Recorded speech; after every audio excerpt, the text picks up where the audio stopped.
Glad to have you with us on this edition of NHK Newsline. I'm Raja Pradhan in Tokyo. Officials at the White House have confirmed U.S. President Donald Trump accepted the idea of holding talks with North Korea's leader by May. Trump said in a tweet, "Great progress is being made." South Korean delegates first made the announcement at the White House. I told President Trump that in our meeting, North Korean leader Kim Jong-un said he is committed to denuclearization. Kim pledged that North Korea will refrain from any further nuclear or missile tests. He understands that the routine joint military exercises between the Republic of Korea and the United States must continue. Chung is the head of South Korea's National Security Office. He and his team briefed Trump about what they discussed with Kim in Pyongyang earlier this week. Trump tweeted Kim talked about full denuclearization with the South Korean representatives and not just a freeze. He said sanctions will remain in place until an agreement is reached. If a Trump-Kim meeting goes ahead, it will be the first between the leaders of the U.S. and North Korea. There are no details on exactly when or where it would happen.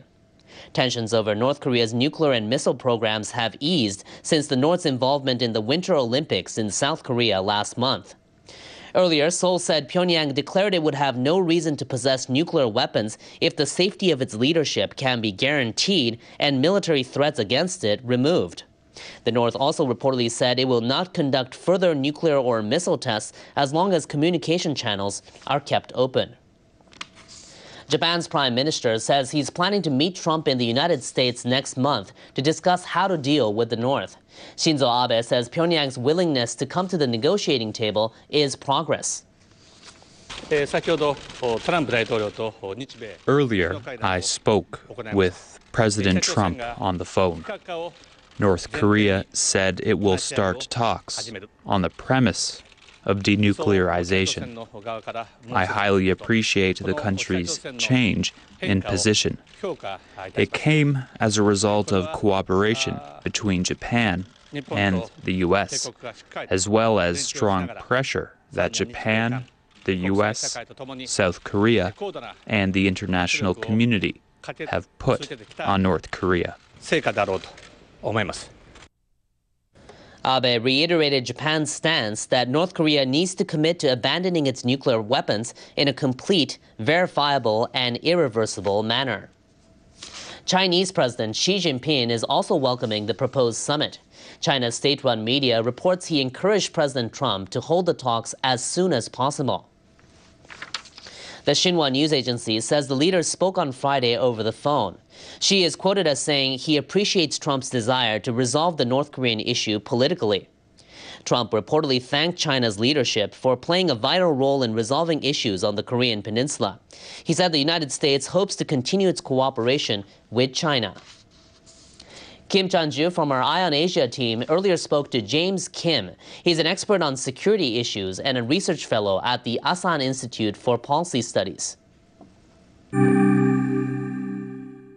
Well, first of all, Trump's come a long way, as you know, from threatening the North to being cautious about talks. So why do you think he now agreed to meet Kim Jong-un? Well, it's important to keep in mind that the U.S. policy has always been to apply maximum pressure while keeping the engagement channels open. And the president has expressed a willingness to sit down and talk with Kim Jong-un in the past, provided that North Korea agrees that the talk will be about denuclearization. The latest announcement suggests that the North Koreans have accepted this offer. And so, to some extent, I think the U.S. Would like to explore further whether the North Korean intentions are in fact genuine. And we don't know whether the North Koreans, in this particular case, country like North Korea, what their intentions really are until we sit down and talk to them. The last special representative for the North Korea policy in the State Department just retired recently and that position hasn't been filled. So really, there's no high-ranking official at the working level to really play a mediating or preparatory role leading up to the proposed summit in May. A lot of experts have thought the North's goal was to be seen as an accepted nuclear power and for Kim to defend his position with those weapons. But he's now talking about the possibility of fully denuclearizing. So what do you think is behind Kim proposing talks, and what is he hoping to get out of it?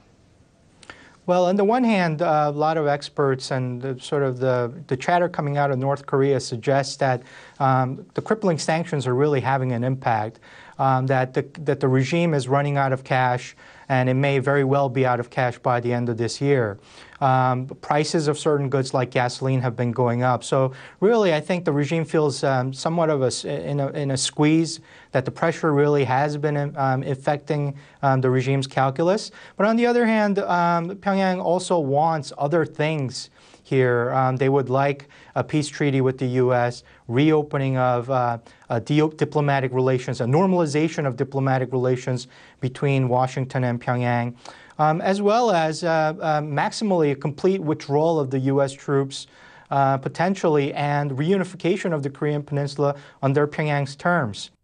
It's certainly hard to know. So knowing that motivation from the North and from the U.S., what do you think will actually come out of the summit?